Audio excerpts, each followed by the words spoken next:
tanto jugando suelto como en competición. Tanto si se trata de un rápido 9 hoyos o de un gran 36. Tanto si juegas bajo presión o arrasando, siempre das lo mejor de ti. Nuevo Fuel de FootJoy.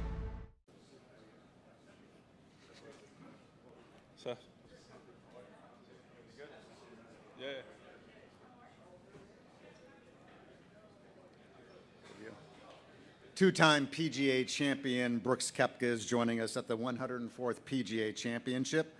Brooks, you're playing in your 10th PGA Championship, so why don't we go ahead and begin with why you're an hour late for your news conference. That wasn't my fault. That was Jeff Pierce's fault.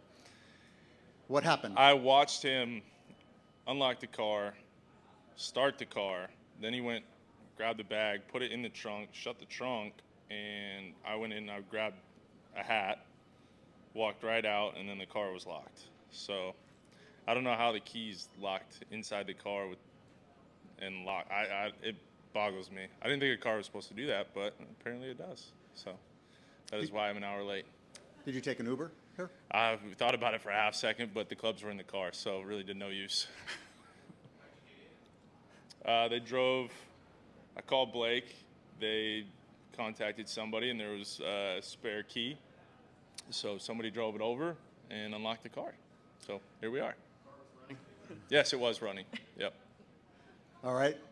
Only me, man.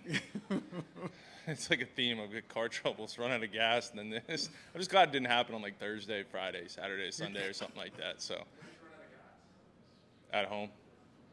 Oh, right. Yeah.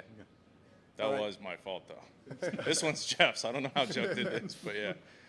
So how are you? How are you feeling? And do you like what you see at the golf course there? Yeah. Played 4 holes on Sunday, and then just played the entire front 9 yesterday, so go play the back today. And, yeah, it's good. It's going to be tough. I think from what I see in the forecast, the wind's going to blow a little bit. It could be difficult. I think if you miss these fairways, you can't control your ball, and it seems the best place to miss it is kind of short around these greens, and it's interesting chipping with the Bermuda. If you get the grain into you, it could be quite difficult, or you're chipping out of the rough. It could be difficult, so be a good test. Very good. Thank you. Questions on mic number 2. Brooke, what was the reason for the withdrawal last week, and how's your body physically feeling coming into this week? Yeah, the whole reason was to just make sure that I'm ready for this week. So I feel ready, and now just got to play good. Simple. All 100%, everything's ready to go? I mean, yeah, I've got a quarter of my kneecap from when I started, but I mean, my knee's fine. No issue with my knee. Mic number 5. Brooks, I saw you using right here. Brooks, I saw you using 2 drivers on the range yesterday. What were you testing out? And just tell me about that. Just had one that's kind of experimental just to see what's going on, but I've got my 1 gamer, so it's like anything. You got backups, and you got to make sure they work. Then I'm curious, I don't know how much you played the course yet, but I'm curious which wind the course plays the toughest in. I don't know. I've seen it in pretty much the same direction the last 2 days, so and I've only played 9, so I don't have an answer because I haven't seen it in different winds. So I guess today's slightly different, so get an idea for it. Mic number 3, Steve. Brooks, have you given any thought to what the potential bottleneck at 3, 4, and 6 might be like, and how long it might take you guys to get through that? It is what it is. There's nothing I can do. It's the way the golf course is set up. Yeah, it'd be interesting with a back left pin on 6, in case somebody just tugs it. But we're right in that firing zone, right in that landing zone, but just hit the green there. Mic number 11, please. Hey, Brooks. Not sure if you saw what Justin Thomas tweeted about concession prices yesterday, but I'm curious, do you know what a beer is running folks out on the course this week? Yeah, Michelob Ultra is $18, but it's a tall boy, so you're good. Michelob Ultra. What's up? What do you make of an $18 Michelob Ultra? I mean, it's bigger than the what do they serve? Normal 16 ounces, 12 ounces, whatever. It's bigger than the normal one, so you'd be all right. You drink enough, you'd be fine. Mic number 9, Kathy. Brooks, since you've played the course already, can you give us an idea of how many holes you'll be able to use the driver on? In the past, a lot of guys had trouble using driver often on this golf course because of the angles of the holes. So I was wondering what your thoughts were. Yeah, I've only played the front nine, so I can only speak there, but it's not driver every hole. I don't think the course is overly long, but it's definitely tough enough. It'll test you. You got to hit fairways out here. So whatever you can do to put the ball in the fairway to be able to control it going into these greens, because some of them are kind of undulating, and you really gotta place your ball in the correct spot, because some of these downhill putts are quite quick. But yeah, I mean, there might be. I mean, it's interesting. I even look at the par five. I mean, even if you hit driver, it kind of bottlenecks, but you can't get there even if you hit driver. So there's a couple holes like that where you just you're laying up off the tee just to put it in the fairway. Thank you. Question on number 10, please. Hey, Brooks. I know you were front and center last year for Phil's heroics, and I'm curious about what your thoughts are that he's not here this year to defend his title. Not here. I mean, there's not really much else I can say. Question on the front on number 2, please. You told us at Phoenix that you were, I think you said, embarrassed by your world ranking. And knowing how much pride you take in your play, how do you balance that fire with the patience that you need to actually make progress in this game? Yeah, I mean, this game goes up and down. Sometimes you can feel like you're playing great and not score, and sometimes you can score and feel like you're not really playing that great. So it's just a balance, man. You just go out, go play as many events as you can, be ready, and play as well as you can, and everything will take care of itself. But yeah. Question on mic number 7. Oh, Brooks, in the half hour that I had to wait between when you were supposed to be here and when we had the thing, your odds are 40-1 according to Vegas. And kind of following up on that question, is that where Brooks Koepka should be right now? I don't know, man. I mean, if you know how odds work, it's about how money goes. So the more people that bet, the lower my odds are going to be. So obviously not that many people are betting, which is fine. I mean, I can't control it. It doesn't matter to me. I'm going to go out and go play. I like the golf course. It's a tough test. It's usually where I play well. I mean, I don't really play well with it's 30 under every week winning. I think the golf courses have been set up a little too easy, where I know that the PGA makes a difficult test. So I'll be ready. Did that have the fact that it was easy or hard, did that have any part of your decision of withdrawing last week after seeing the scoring?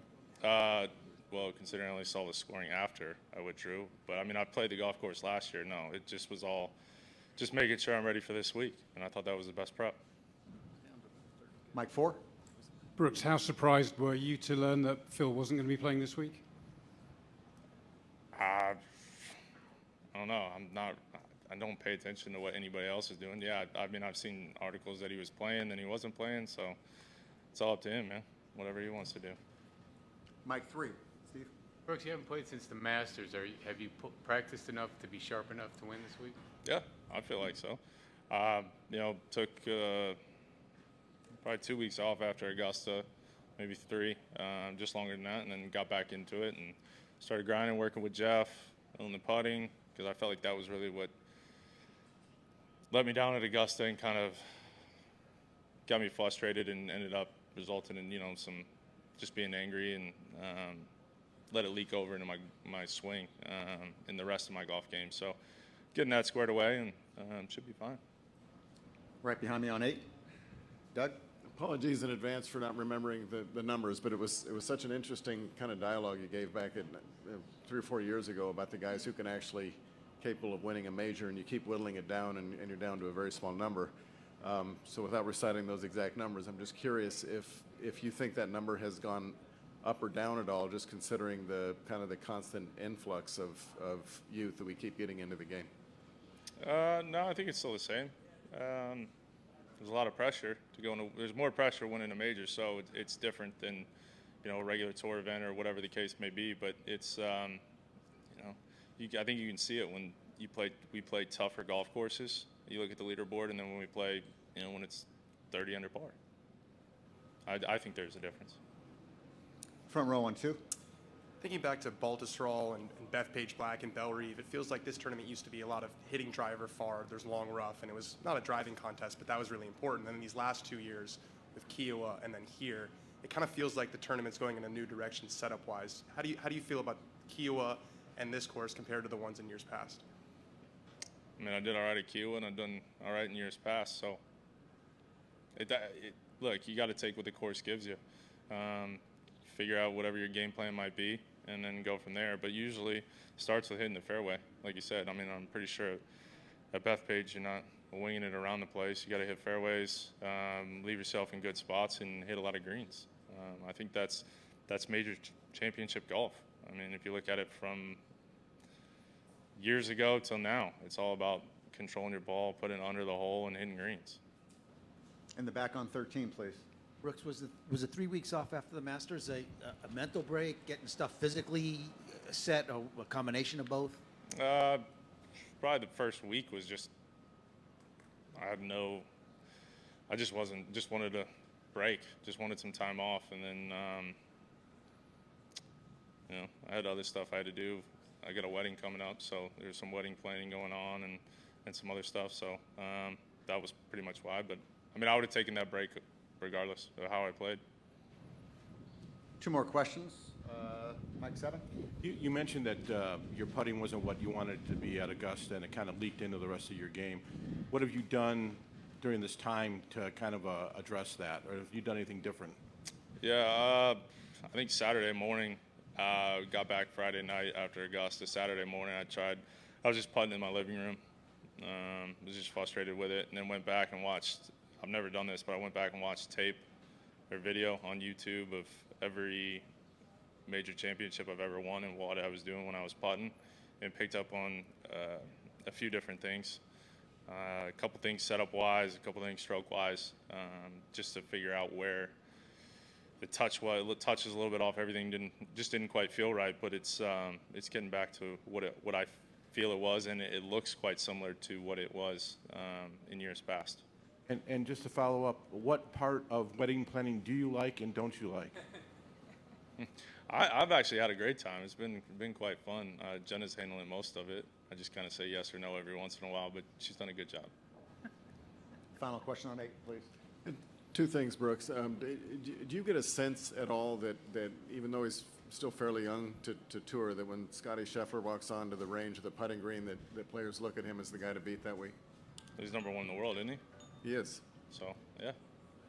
That usually has something to do with it. I think confidence, too. I feel like, right, he won Augusta, number 1 in the world. You've kind of got that swagger. Or when you walk on the range, I know I did. I'm pretty sure everybody else that's been number 1, you've got a little extra strut, whatever the hell's going on. But you got a little something, and I think it's noticeable. You see a strut from Scotty? I haven't seen him too much since Augusta, so yeah, we'll find out today or tomorrow, whenever I see him. And the other thing, just out of curiosity, of the majors that you didn't win, which one eats at you the most? The ones where you had a chance, you know what I mean? Yeah. Last year, I felt like gave it away. I didn't put any pressure on him. I mean, I missed a 2-foot putt on, I think, hole 4 or 3, something like that, and didn't put any pressure all the way going through. Just didn't do anything and just handed it to him.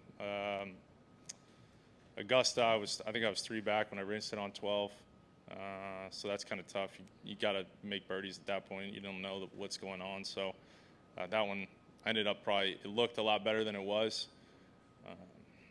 Finished second somewhere else, but I think I should have won that one too. Woodland. At U.S. Open.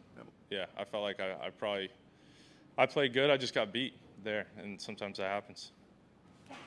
Have a great week, Brooks. Thanks. Appreciate it. You got it. El nuevo Pro SL no tiene clavos, pero tiene un agarre increíble. Con una plancha de carbono adicional para optimizar el retorno de energía y un nuevo y moderno diseño, el zapato original de máximo rendimiento sin clavos tiene algunas ventajas importantes.